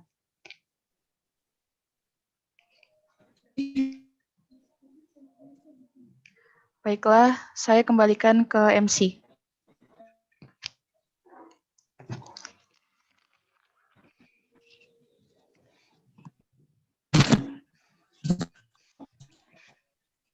Baiklah, terima kasih saya ucapkan kepada moderator yang luar biasa dan juga pemateri yang luar biasa.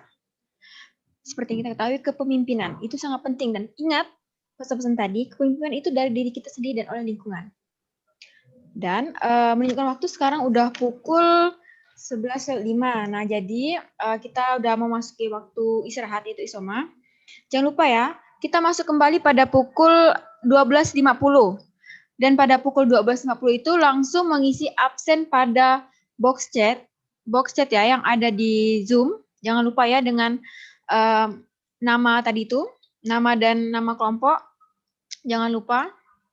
Terus juga ingatkan teman-temannya lagi yang belum bergabung, harus bergabung karena nanti juga ada materi yang luar biasa lagi dari Kak Sally Anavita. Oke, baiklah, mungkin itu saja yang bisa saya sampaikan pada kali ini. Kita bertemu lagi di jam 12.50. Jangan kemana-mana.